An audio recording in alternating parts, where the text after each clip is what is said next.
नमस्कार दोस्तों, इस वक्त मैं हूँ मध्य प्रदेश के अंदर और आज हम ग्वालियर के अंदर हूँ। मध्य प्रदेश का एक छोटा सा ज़िला पड़ता है और आज मैं बात करूँ इसकी आबादी तो बहुत ही बढ़ती धीरे धीरे समय के साथ काफ़ी आबादी में फैला गया है। पहले छोटा सा था लेकिन आज के दिन अगर बात करूँ तो बहुत बड़ी आबादी है और ग्वालियर मध्य प्रदेश का एक बहुत बड़ा ज़िला बन चुका है। अगर मैं बात करूँ मध्य प्रदेश के, आज मैं यहाँ पे एक किला दिखाने आया हूँ। कहा जाता है कि भारत का सबसे पुराना किला है, 6th सेंचुरी का बना हुआ है। और इस किले में अगर हम बात करें तो एंटर करने से पहले आपको कुछ पेंटिंग्स वगैरह दिखाई देगी। इसे पेंटिंग्स बोल सकते हैं, टाइल। ये अपने चित्रकला के लिए बड़ा ही फेमस किला है और ये बहुत पुराना भी है। थोड़ा अंदर चल।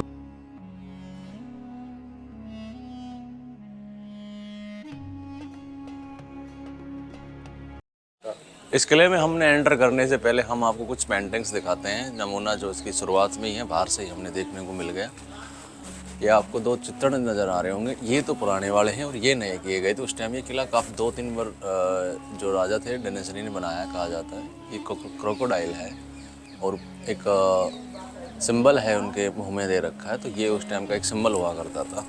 और ये 2 डायनासोर ने इस किले को मतलब रीबिल्ड किया था।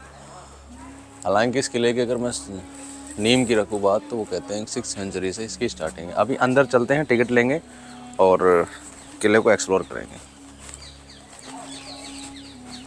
तो इस वक्त मैं किले के अंदर आ चुका हूँ और ये किले का पहला कक्ष है। कहा जाता है इस किले के अंदर ये पहला जो कक्ष है, जब हम मानसिंह किले के अंदर हम एंटर करते हैं तो उस किले में ये जो किले आपको देख रहे हो, ये है उस टाइम का डांसिंग रूम। उस पर चित्रकला भी बनाई गई है। यहाँ पे वो संगीत सुनती थी रानियाँ और यहाँ पे आप देख सकते हो। और ये ऊपर बैठती थी ताकि, क्योंकि रानियाँ पर्दे से बाहर नहीं आती थी और यहाँ पे वो बैठ के देखा करती थी। और ये आप खाने देख रहे हो, इसमें डांसिंग की पेंटिंग भी बनी हुई है और ये कुछ चित्रकला भी बनाई गई है। और ये होता था उस टाइम का मीटिंग हॉल। बाहर हम आपको दिखाते हैं।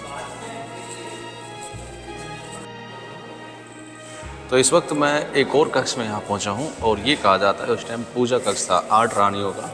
मैंने जैसे बताया कि उनकी 9 रानियाँ थी, बट एक रानी का महल जो नीचे था गुजरी महल, और 8 रानियाँ यहीं पे रहती थी।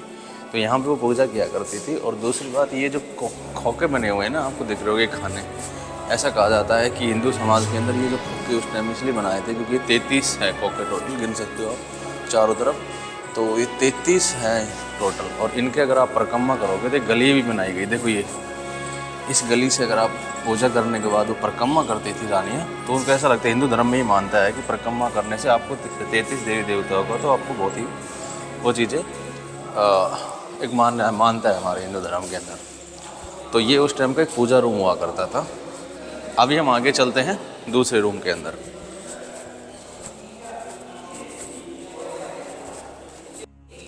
जो उस टाइम का मीटिंग हॉल हुआ करता था और सामने वहाँ राजा बैठा करता था ऊपर। यहाँ पे राजा बैठता था और यहाँ पे रानी बैठती थी। उनके लिए झरोके बनाए हैं, यहाँ से रानियाँ देखा करती थी। अभी आगे चलते हैं हम थोड़ा। तो इस वक्त हम एक अलग ही एक आगे बढ़े हैं थोड़ा, एक किले के अंदर। तो हम ये डांसिंग हॉल हुआ करता था उस टाइम का राजा का। ये आप देख पा रहे होंगे, यहाँ पे कुछ चित्रकला भी की गई है, सेम जो पेंटिंग्स वगैरह मैं आपको बता रहा था। और इधर एक चीज़ है, खासियत मैं आपको दिखाता हूँ कि ये यहाँ पे कुछ चित्रण किए गए हैं। इसे चाइनीज़ ड्रैगन बोलते हैं। वैसे अगर आप गूगल पे फोटोज़ की सर्च करोगे तो भी आपको दिख जाएगा। कहा जाता है कि उस टाइम राजा के मानसिंह के टाइम कुछ चाइनीज़ यहाँ पे ट्रेड्स करने के लिए इधर से निकल रहे थे। तो इस पूरे शेप में आप देख रहे हो इस किले की जो डिज़ाइन है वो चाइनीज़ ड्रैगन्स के अंदर बनाई गई है, चाइनीज़ वगैरह। और ये उस टाइम जो डांस करती थी उनके लिए एक रूम हुआ करते थे कपड़े वगैरह चेंज करने के लिए। पहले इसके अंदर वो कांच वगैरह लगे होते थे, ऐसा कहा जाता है। ये वाला पूरा सीन है, ये देख पा रहे होंगे इधर का। और वहाँ पे राजा बैठा करता था और यहाँ पे वो डांस किया करती थी। तो ये उस टाइम का डांसिंग रूम हुआ करता था, ऐसा कहना है इस किले का। और इस किले के अंदर कुछ चित्रण और भी किए गए हैं। ये जो पेंटिंग्स की गई है, ये देखो आप एक नीचे किसी कला, इसके अंदर, इस किले के अंदर ज़्यादातर पेंटिंग हिंदू शैली के अंदर की गई है क्योंकि पूरा मंदिर ही हिंदू शैली में। इसमें 1% भी मुगल शैली का उपयोग नहीं किया गया है। ये भारत का सबसे पुराना किला है। और बट एक चीज़ और है कि इस किले की पूरी जो नींव टिकी हुई है पूरी हिंदू शैली के ऊपर है। अभी हम थोड़ा आपको दूसरा कक्ष की ओर ले चलते हैं।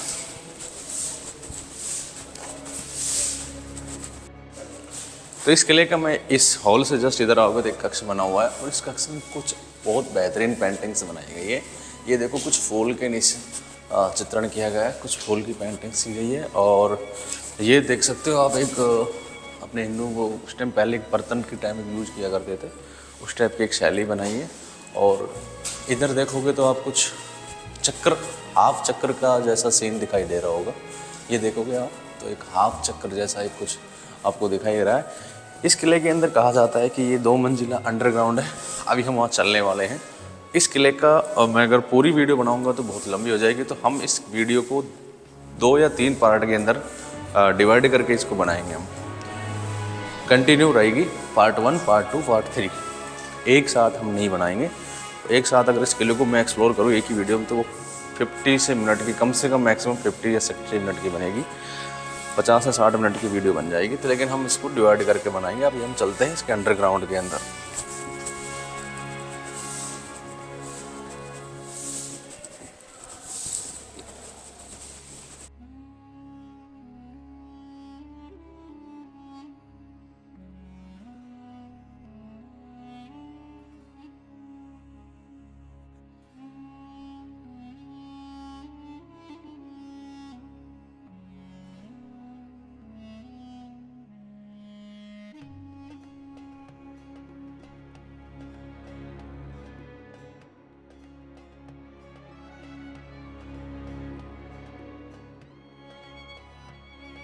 मैं इस किले के आपको अंडरग्राउंड भाग में उस टाइम राजा मान सिंह की 8 रानियों का ये समर रूम हुआ करता है, गर्मियों के लिए, ठंड के लिए, और ये पूरा सिस्टम हुआ करता। लेकिन बाद में फिर इसके ऊपर मुग़लों का कब्जा जब आया तो औरंगजेब ने इस किले को, इस जगह को उन्होंने फांसी का रूम बना दिया, मतलब फांसी के अंदर कन्वर्ट कर दिया था, मतलब फांसी रूम बना दिया था उन्होंने।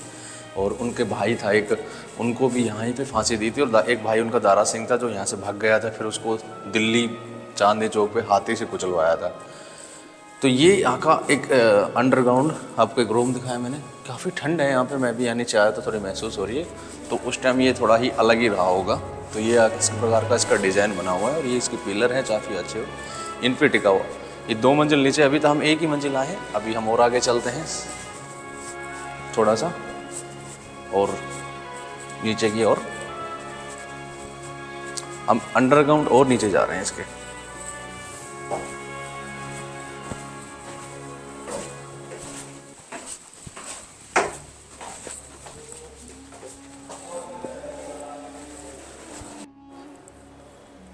तो इस वक्त मैं जिस किले में, अभी जिस रूम में मैं पहुंचा हूँ इस किले के, इस टाइम, उस टाइम ये किला रानी का वेटिंग रूम हुआ करता था। राजा किसी शिकार वकार पे चला जाता तो यहाँ पे रानियाँ, कहा जाता है, बैठ के यहाँ उसका वेट किया करती थी। उसके बाद में हुआ कि एक दिन राजा इब्राहिम लोदी ने जब उनको मार दिया था युद्ध के अंदर, और तो ऐसा कहा जाता है कि उसके बाद सेना इस किले के ऊपर चढ़ के और रानियों को उठाने के लिए एंटर किया। तो ऐसा कहा जाता है कि ये जो गेट आप छोटे देख रहे होंगे, तो इसमें हम आदमी को झुक के आना पड़ता है ऐसे। तो जैसे वो अंदर आते उनकी नाड़ काट दी जाती थी, उनके हाथ में तलवार होती थी। इसलिए सारे गेट जो बनाए गए हैं सब छोटे छोटे बनाए गए हैं इन्होंने। और ये उस टाइम का एक वेटिंग हॉल हुआ करता था। एक नीचे स्विमिंग पूल भी बनाया गया था, ऐसा भी कहा जाता है। अभी हम चलते हैं नीचे की ओर, और नीचे एक अंडरग्राउंड के अंदर।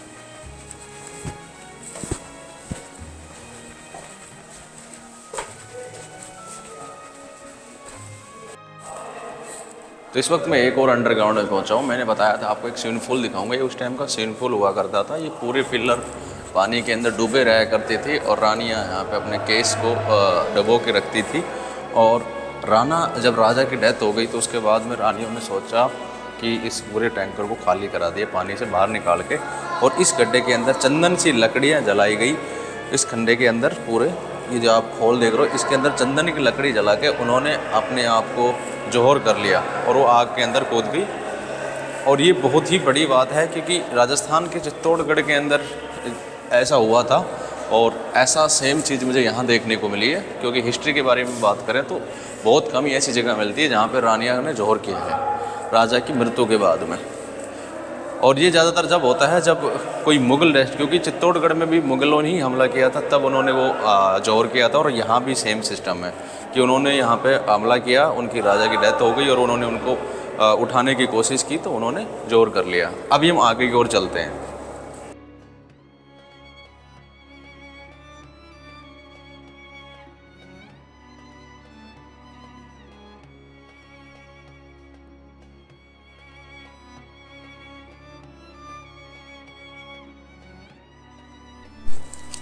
कर्ण महल के एक हिस्से के अंदर ये उस टाइम कहा जाता है कि कर्ण राजा थे, मानसिंह के पिता, तो उस टाइम यहाँ पे बैठ के कर वसूल किया करते थे, पब्लिक जो कर लगाया जाता था।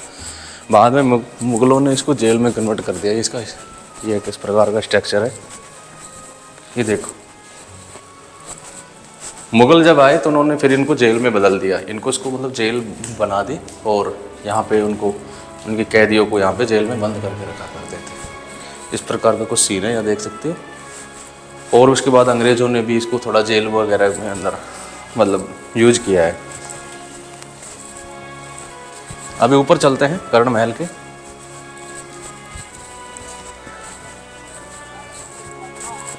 तो अभी हम ये कर्ण महल है इसके ऊपर चलेंगे और ऊपर की साइड से दिखाएंगे, जितना हो सकता है उतना हम कोशिश करेंगे जाने की। तो अभी हम कर्ण महल में ऊपर चलते हैं। नीचे का हिस्सा इन्होंने बंद कर रखा है।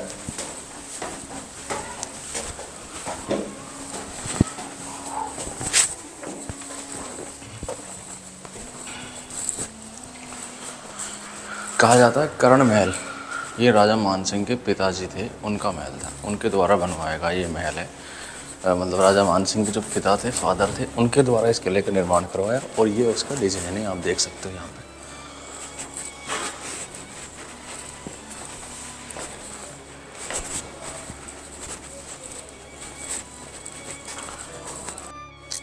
तो इस वक्त मैं कर्ण महल के ऊपर आ चुका हूँ और ये इसका नीचे का हिस्सा है, देख सकते हो यहाँ का। ये यहाँ पे कुछ वेटिंग हॉल वगैरह बताए हैं और उसके बाद में उन्होंने एक कर के साथ वसूल करने का एक नीचे भी बनाया है। बाद में उन्होंने औरंगजेब वगैरह ने इसको जेल में कन्वर्ट कर दिया था मुग़ल ने। और ये यहाँ की छतरी है, यहाँ का सीन है। और ऊपर इस छतरी पर काफ़ी अच्छी पेंटिंग्स की गई है, ये आप देख सकते हो। और ये यहाँ से ग्वालियर का सीन दिखता है आपको, बहुत शानदार और काफ़ी अच्छा सीन दिख रहा है आपको, देख सकते हो आप। तो हमारा ये राजा मानसिंह के बाद हमारा ये वाला एपिसोड हमारा यहीं तक रहेगा। अब हम जो भी शूट करेंगे अगली वो फैक्ट्री है, अंग्रेज़ों ने जो फैक्ट्री बना दी थी बाद में, ये सब हम सेकंड पार्ट में आएंगे हमारी। ये वाली वीडियो यहीं तक थी। नमस्कार।